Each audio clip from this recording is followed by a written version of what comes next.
Defects in the Charter of 1726. The Charter did not lay down in clear terms the law which the Mayor's Court was required to apply. In this Charter of 1726, there was no specific provision was made for the appointment of the qualified legal person, lawyers, judge in the courts. Second, executive siding with the Indians.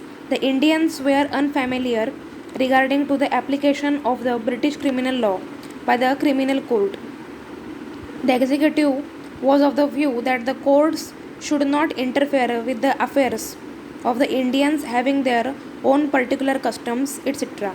If people have permission, then only courts should interfere in their matters. This is the defects of the Charter of 1726.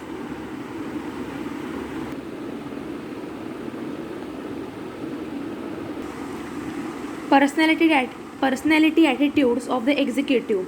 The governor and the council were having no respect for the judiciary. They were not interested.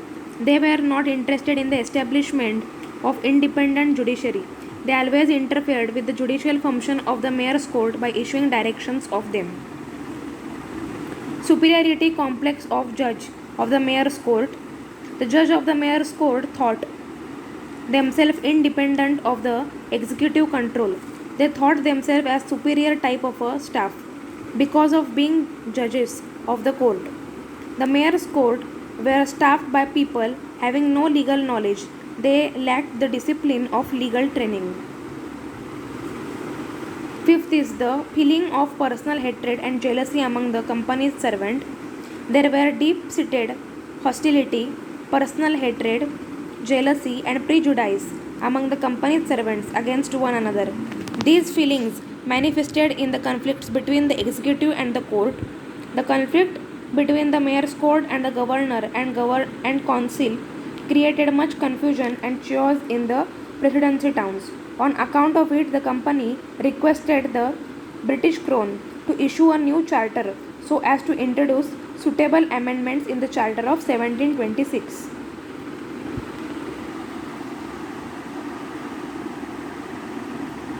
Personality attitudes of the executive, superiority complex of the judge of the mayor's court, feeling of the personal hatred and jealousy among the company's servants.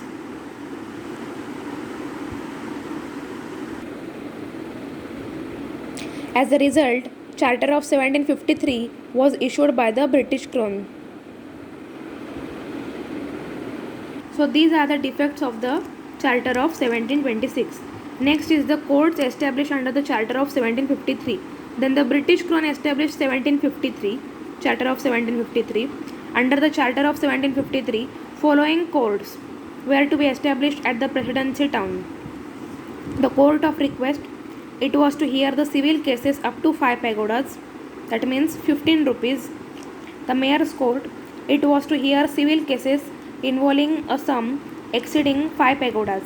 Thus, the civil cases up to the 5 pagodas were to be heard by the Court of Request, and the civil cases of more than the 5 pagodas were to be heard by the Mayor's Court. The Court of Governor and Council. The Court of Governor and Council was to act as a justice of the peace and the Court of Quarter Sections to decide the criminal cases. It was also empowered to hear the appeals from the Mayor's Court. Fourth is the Privy Council or the King in Council. The King in Council, Privy Council, was empowered to hear appeals from the Court of the Governor and Council in all civil cases involving a sum of 1000 pagodas or more. Courts established under Charter of 1753.